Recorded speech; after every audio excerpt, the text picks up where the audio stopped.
To minimise risk and to reduce contact between year groups, we've changed the way that we use our classrooms and corridors.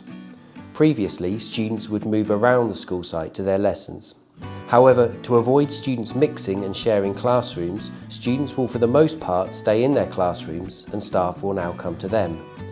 This has allowed us to create year bubbles. Each year bubble has been designated a particular area of the school where they will stay for the day. Staff have been allocated to bubbles, meaning that teachers will, for the most part, teach only the year bubble to which they've been assigned. To make sure this works effectively, we've put a number of measures in place to ensure that year bubbles and as much as possible classes are kept socially distant. Students entering the site will use different entrances depending on their year bubble. Years 7, 8 and 9 will use the main entrance on Burntwood Lane. Years 10 and 11 will use the back gate near St George's Grove, and years 12 and 13 will use the pedestrian gate on Burntwood Lane. Students should not arrive early. To avoid overcrowding, students should make their way straight to their designated waiting area to be taken into class. If parents are dropping their daughters or sons, they must not park within 200 metres of the school. There will be very limited access to the reception area. Therefore, we ask that parents do not come on site. If they have a query, they should contact the school by phone or through info@burntwoodschool.com. Students should line up in tutor groups. Staff will be present to ensure that they know where to go and that they are maintaining social distancing as much as possible. Students should line up on the marked lines. Students will be taken in groups to wash their hands before being escorted to class. All toilets are cleaned regularly throughout the day. In accordance with government guidelines, hand dryers have been turned off and replaced with disposable hand towels. The corridors have been divided in half. Students use the stairs nearest their classrooms and must not cross the line running across the corridor unless allowed by a member of staff. Unless there is a particular medical need, students must not use the lifts. Students will also not have access to their lockers. As previously explained, buildings and corridors have been allocated to particular year bubbles. Years 7, 8 and 9 are based in Building 3 and years 10, 11, 12 and 13 in Building 4. Year bubbles have a particular corridor where they remain for their lessons.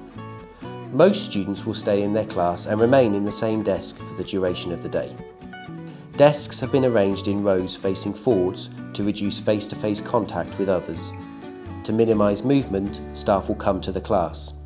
This means that each day students will be able to return to the same desk in the same room for their studies. A line near the front of the class ensures a 2-metre distance between teacher and students, again to ensure as much as possible that social distancing is maintained.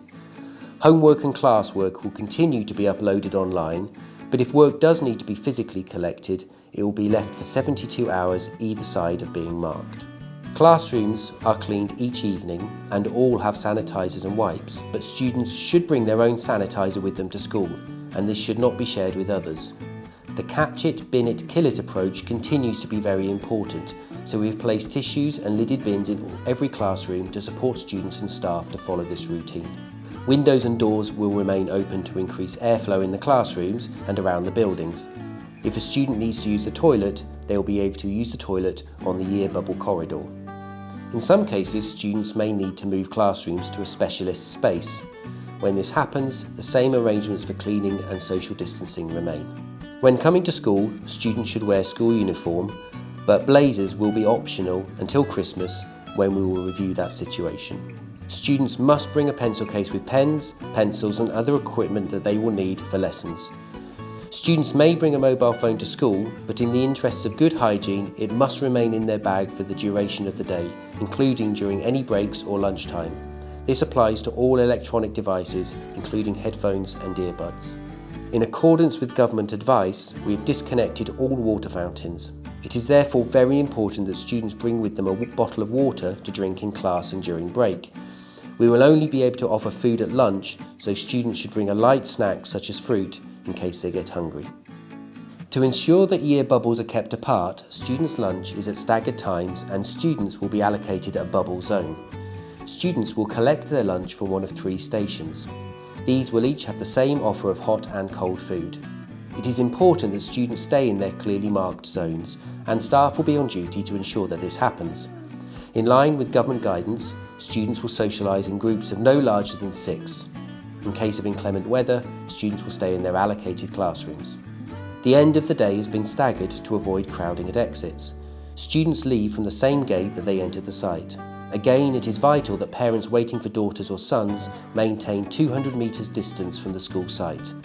We ask that as a community we respect our local residents and do not park or wait in places that cause inconvenience to others. Thank you for watching, and we hope you found this short presentation informative and reassuring. Although the start of the next academic year will feel very different, we're really looking forward to welcoming back on site the whole of our community and making sure that we offer the support that your daughter or son needs to meet the challenges of adult life. For further information, please refer to the school website that has a detailed guide for students and families.